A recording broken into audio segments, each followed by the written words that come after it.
Mas, a Mo que deu a ideia desse podcast. Eu falei, você quer participar? Ela falou assim, vamos falar de como é que era. Não, eu joguei vários temas, porque às vezes aparecem umas coisas na minha cabeça, eu só fui Essa jogando. foi a que eu filtrei, assim, tipo. Porque, na real, a minha ideia era justamente a gente falar, sei lá, tipo, a gente tá crescendo quanto pessoas. E aí, sei lá, a Sakura, de Card Captor Sakura, é uma personagem que foi muito importante pra mim, mas eu não me identifico mais com ela. Eu lendo as obras pra criança e pra adolescente, não rola a mesma identificação que rolava antes. Então é legal pensar em obras que são feitas para adultos, que não necessariamente têm conteúdo pornográfico, pra ver assim, nós somos protagonistas, nós ainda podemos ser protagonistas, conforme a gente vai envelhecendo. Ainda temos o poder da amizade.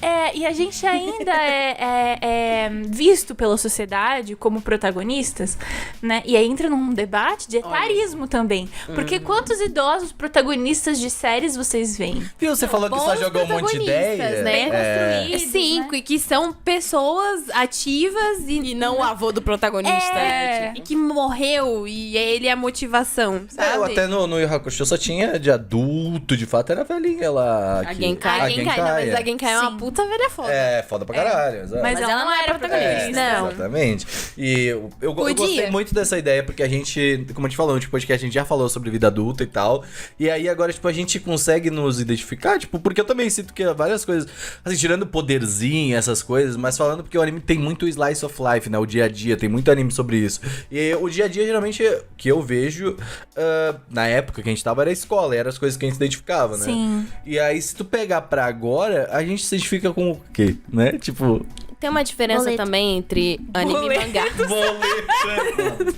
Desculpa. Não me identifico com boletos. Eu não quero. Pare Vou agora dizer que mesmo. Brasil e o boleto, assim, muito superior ao Japão.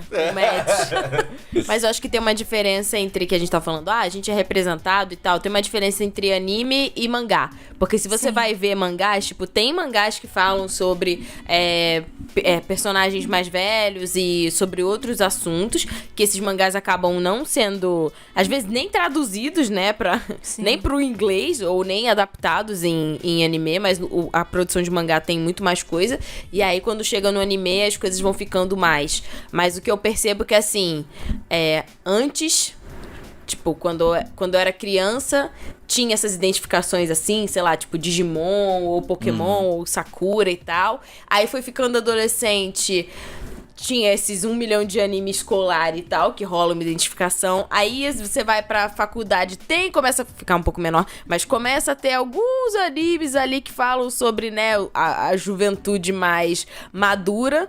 E aí, conforme vai subindo, né, assim, sinceramente, eu como mulher, eu acho que eu tô chegando no final, assim, pelo menos de anime, de ver, tipo, animes sobre mulheres maduras. Porque, sei lá, a partir do momento que passar um tempo e eu que decidi ter filho virar, tipo, uma mulher adulta que tem filhos, mano, eu não vou mais ver nenhuma representação. Acabou a sua vida, né? Tipo, Mãe de protagonista. Só, sei lá, o Isekai da mãe, que não é uma representação boa. Pelo amor de Deus. Não, pelo amor de Deus.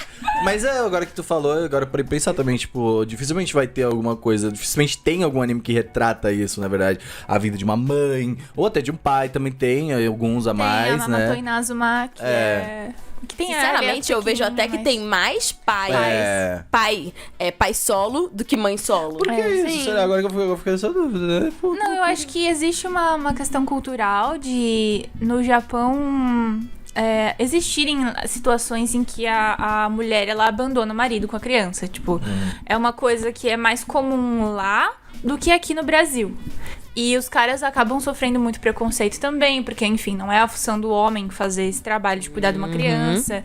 Então, tem essa problemática que é uma questão social de lá muito mais do que é daqui. Aqui, a mãe solteira, ela é unânime, assim. Mesmo mãe que continua casada, praticamente cria os filhos sozinha. Mãe solo. É, então tem essa questão, mas a gente não vê ali um trabalho de maternidade também, assim, pouquíssima coisa. e nunca tem um... Sei lá... Primeiro que eles adoram matar os pais, né? Tipo, sim. Então, assim, os protagonistas nunca têm pai, então fica já mais difícil, né? Mas agora, parece que é o fim da vida. Tipo, quando a gente pensa em protagonista, tem toda a jornada de se descobrir, de chegar em um lugar. Parece que quando você casa, acabou. Tipo, você já chegou. O game over. Não, é o próprio Naruto, acabou, né? Tipo, o Naruto virou pai, acabou o Naruto. Ele tá triste, o Naruto triste. Tá triste, não, ele tá infeliz. Cara, o Naruto virou Hokage, virou pai. E acabou. E o que você fez? Não, aí agora é tipo E assim... o anime nem fala disso, né? Se for pra ver da tristeza dele, é clara a tristeza. Não, dá pra ver, mas eles não trabalham, eles não elaboram. Agora é a história do Boruto, é isso. Eles não elaboram o emocional essa é a dos impressão adultos. que dá. Tipo, quando você vira mãe ou pai, tipo, você passa aí dessa fase adulta, você gera o novo protagonista. E acabou, você não é mais o protagonista da sua própria vida? Eu lembro, assim, até, eu gosto do Super 11, né? Eu já falei algumas vezes, eu gosto muito do Super 11. E o Endo mesmo, quando ele se casa, de fato, no Gol, assim, e tal, ele vira, tipo, um técnico, assim, ali, conhecido, teve sua história e tal, mas, tipo... Sabe, deixa ele lá, vamos ver outra parada. Tem os alienígenas aqui pra gente lidar, entendeu? E aí, tipo, esse é Super 11. E aí é muito bom, tipo, só que ao mesmo tempo eu fico, cara, por que o Endo não pode ser feliz? Ele não é velho, ele não tá com cara de velho, nem cansado e nem triste. Ele só não pode porque não tá na idade. Tipo, cara, o Endo, tipo assim, é muito bom ver ele adulto. Eu falei, pô, ele podia jogar, tá ligado? Eu tenho um exemplo interessante de, no caso, é uma webcomic, que é Navileira, que teve adaptação pra drama, K-drama. E a história de um senhor que já se aposentou, a família tá toda criada e ele decide estudar balé. Que era o sonho. Caramba, que legal! Era o sonho dele quando ele era foda criança. Nossa, tô arrepiada de lembrar. Ai, amiga! Era o sonho dele e ele nunca pôde, sofreu preconceito pelo né, enfim. E aí ele decide estudar balé. E aí um rapaz mais novo, que também começou um pouco mais tarde, mas né, ele começou muito mais cedo do que o senhor de idade, vira o professor dele. E é muito fofo ver essa questão dele lidando com as próprias inseguranças, né, enfrentando desafios, sendo um senhor de idade que já concluiu todas as funções de pai, de avô, de tudo. E como ele, nesse novo momento da vida, tá vivendo e tá tendo experiências, né?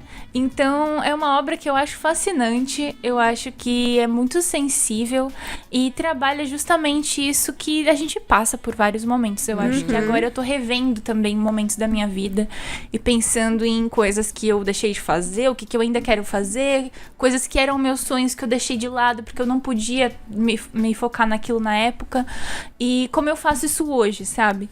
Então, esse lance de não é tarde, eu acho importante de se celebrar e de lembrar, e de celebrar figuras de pessoas mais idosas, né, pessoas mais velhas, que sejam positivas, que tenham autoestima, porque parece que depois que a pessoa envelhece, ela vira tipo um acessório no canto da sala, tipo, Ó, que fofinha, deixa ela lá. Ela não consegue fazer ela nada. perde o protagonismo, né? Que é o que a gente falou, tipo, perde o protagonismo da autonomia, própria né? vida. Sim.